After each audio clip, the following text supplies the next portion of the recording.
For some reason, women think that they are like single moms now or something like that, or they are not, or their husband's not available 24 hours a day or something like that. To me, that's weird.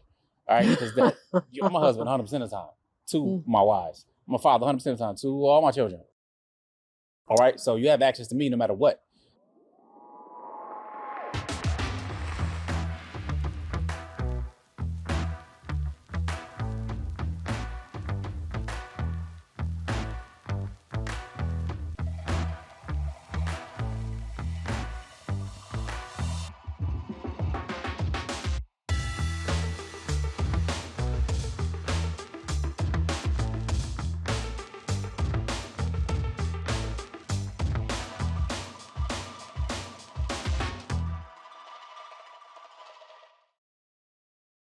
And I'm his wife, one of two, Coach Fatimah.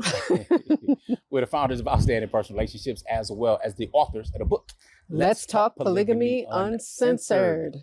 Today's discussion is going to center around how we made it through the initial crash, if you will, of polygyny. That's what usually happens. Usually a crash is a big shift in dynamics of the family and stuff like that. And really, how do you make it through? It's relatively simple for me, so I'm going to kind of just share with you, but I want Coach Fatimah to go first because the people that tend to have the most problem, understandably, tends to be the first wife with adjusting and stuff like that. So the initial wife, Coach Fatimah, shall speak. I wanted Coach Nazir here, although I believe that this is really a video for the women, initial wives. I got to go over there to y'all. It's a rare occasion that, of course, it happens to subsequent wives, but, typically brothers have two wives. So this video is important, and I think that Coach Nazir needed to be here to give his end of what he did in response to how I felt. Now, one of the things that we did is that we had the same common goal of not disturbing our children, in that I didn't want to poison our children against their father. They got one. I chose to marry him. He chose to marry me back. And it wasn't my job to poison the mind of my then teenage daughters against their father. Now, they'd say, I don't like it. I don't like this. I don't like that. You don't have to necessarily like how it started, how it was going at the time. And I told them, you don't have to like how things began, but I want you to be respectful, okay? Because that's still their father. And that was important because I come from two parents that never married, that didn't make a commitment. So when I made this with Coach Nazir, I didn't want to poison the water, because once we do that, it's hard to get the poison out, isn't it? So he knows that. He knows that's important to him. And I think one of the things that you did that I love so much is that you actually spoke to our daughters individually, the teenage daughters, without me there. And because he did that, I was learning how to respect him on a different level from just being his wife and saying, you know what, this made me mad and I don't like that. And I feel like I need to disrespect you or, puff up or whatever. But when he spoke to them individually and he didn't need me there, I loved him more because I saw how he cared for our daughters. So if you could just talk about why that's so important. The one thing I would suggest, or at least the one thing I did, was patience. Yeah. All right. Patience is not just some inactive, lay back and just wait type thing. All right. So I'm talking about patience really with two more P's. There's patience through problems and then patience through progress. All right. Not exaggerating the progress. So you have to be patient with that as small steps, but through problems, because there are problems. I didn't know what to do. I'm in the wilderness with stuff. So I, started off all, back asswards, if you will. But the patience, I already made a commitment regardless to succeed with the family. So I know that I chose right. But at the same time, I also know that we already had strong feelings about when parents try to talk crazy to their children about the other parent. Right. The relationship with the children is with the parent. All right. It's not the mother to talk crazy about the father to talk crazy about the mother, whether they're divorced, never been together, some child support issues, whatever it may be, you attempting to poison the child against the other parent.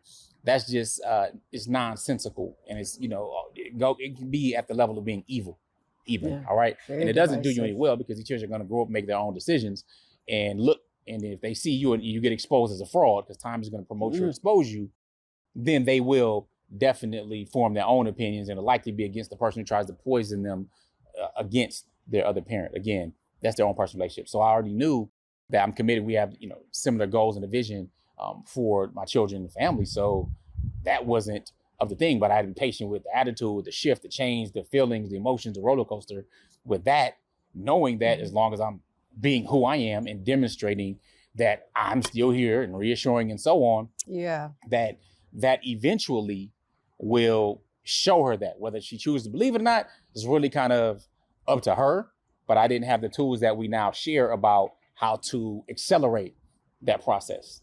All right. But being patient, of course, when it comes to problems. And then, of course, progress. Well, I'll talk about that part in a second. I think that, well, I already know.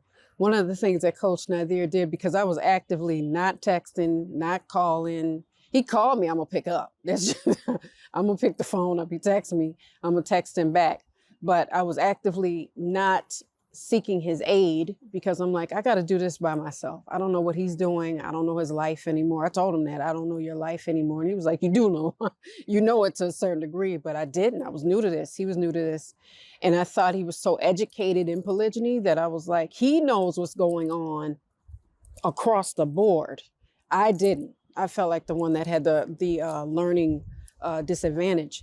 So one of the things he did, I'll never forget it. He came through the kitchen and I was by the back door letting him out. He could let himself out. He don't need help from me. He knew how to get out of his own house.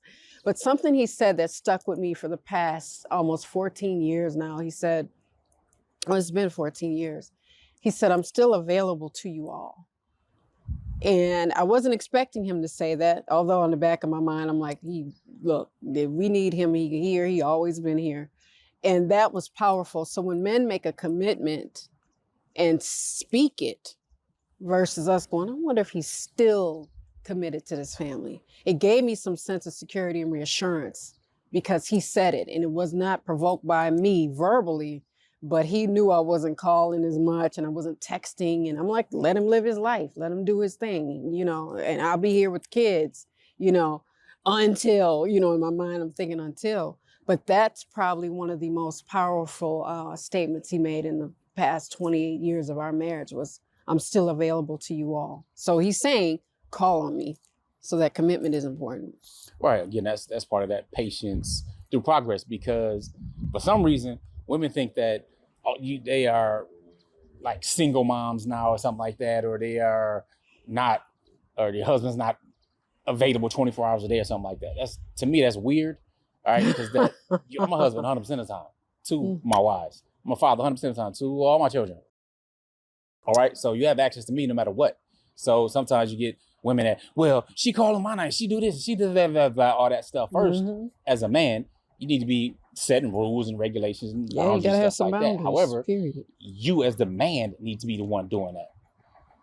I haven't had anybody regulate my phone time whatsoever since I used to live with my mama as a teenager. We had phones on the wall. I wish I would. Okay. So you can speak to and text to whoever you want to as a man, or should be able to. You grown. All right. But at the same time, when somebody's being intrusive or something's not important or they're just being out of order. All right. So check that if need be. However, at the same time, it shouldn't be, well, I'm with her these 24 hours, so don't contact me either. Yeah, that's your family. That doesn't make any sense. Right. You are a grown man. It's supposed to be the leader of the family. So these little things is just patience through progress. So seeing, okay, now, more warm and open up to different conversations or speaking of different things, because now she's seeing how to demonstrate stuff. She is not like, well, here's my checklist. Well, you did 13. So now we're on level 14. Okay, so we can open up this or unlock this thing. Right. It don't happen like that. But it's being patient, knowing you have this vision, you're moving forward, you're going in this direction. So those are that's the main thing to understand. Patience is not just sitting back again and waiting, like hurry up and wait. That's not it. Right. You're doing actions, you're moving forward with hope, you're progressing, you're putting up your level best. Yeah. That and knowing the direction that you're going, that's part of that patience.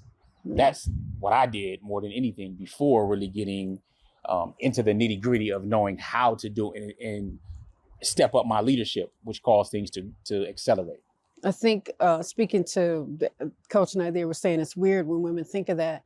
We start to become a little delusional that, see, what I thought was missing never was. It was always there. But because I was so upset, hurt, and angry and sad, that it's a delusion, and you think, okay, this not here anymore.